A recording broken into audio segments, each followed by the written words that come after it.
Assalamualaikum warahmatullahi wabarakatuh. Nama saya Habib Rahmanullah dari Prodi Psikologi Islam kelas 2D dengan NIM 43040200102. Di sini saya akan menjelaskan materi-materi yang sudah saya tulis dan sudah saya rangkum. Materi yang pertama, strategi dakwah Wali Songo. Strategi dakwah yang dilakukan oleh para wali yang ada di Indonesia sangat banyak dan ragam caranya untuk menyebarluaskan ajaran agama Islam di Indonesia. Antara lain dengan melewati perdagangan. Strategi dakwah melalui perdagangan ini mulai dilakukan oleh Sunan Gresik, Sunan Ampel dengan cara menikahkan dai-dai yang menjadi santri dengan anak para pemimpin yang di sekitar wilayah yang ia tinggali. Sunan Kudus, strategi dakwahnya digunakan Sunan Kudus untuk menyebarkan Islam adalah dengan mendekati masyarakat melalui kebutuhan mereka, yang mengajarkan alat-alat pertunjukan, kerajinan emas, membuat keris pusaka, dan lain sebagainya. Sunan Giri, beliau menggunakan kekuasaannya untuk menyebarluaskan ajaran agama Islam di Nusantara. Sunan Gunung Jati, strategi dakwah yang dilakukan Sunan Gunung Jati adalah dengan menguatkan kedudukan politik. Sunan Kalijaga, strategi yang dilakukan oleh beliau yaitu melewati seni yang berkembang di masyarakat. Sunan Muria, strategi dakwah yang dilakukan oleh beliau yaitu melewati lagu-lagu yang beliau buat. Sunan Bonang, beliau juga menggunakan seni sebagai dakwah. Sunan Derajat, beliau strateginya dengan mendidik fakir miskin. Resumen yang kedua, Islam dan budaya Jawa.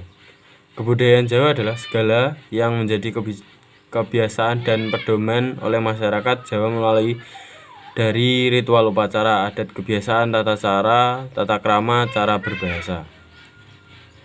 Kedatangan Islam ke Jawa membawa warna tersendiri yang tentu berbeda dengan budaya masyarakat Jawa. Kala itu, masyarakat telah memiliki corak kebudayaan yang lebih dominan oleh ajaran Hindu-Buddha. Berbicara tentang budaya, hal itu bisa didefinisikan sebagai sebuah hasil cipta rasa karsa manusia. Rangkuman yang ketiga, ilmu sosial prospetik. Ilmu sosial prospetik yaitu berpikir yang begitu dalam dan filosofis. Konsep ini adalah bentuk turunan dari prinsip integrasi ilmu pengetahuan, sains, dan agama yang diyakini sepenuhnya oleh Kuntowijaya. Kalau dari segi bahasa, profetik dapat dikatakan sifat yang menyerupai Nabi. Nabi memiliki sifat transformatif dan mencerahkan, maka intelektual prospektik adalah intelektual yang akan membawa transformasi pada masyarakat. Secara epistemologis, ilmu sosial prospektik berpendirian bahwa sumber pengetahuan itu ada tiga, yaitu realitas, empiris, rasio, dan wahyu. Ini bertentangan dengan paham positifisme yang memandang wahyu sebagai bagian dari mitos. Sementara metodologis ilmu sosial prospektik jelas berdiri dalam posisi yang berhadapan-hadapan dengan positifisme. ISP menolak klaim-klaim positif selain klaim bebas nilai dan klaim bahwa yang sah sebagai sumber pengetahuan adalah fakta yang terhindar.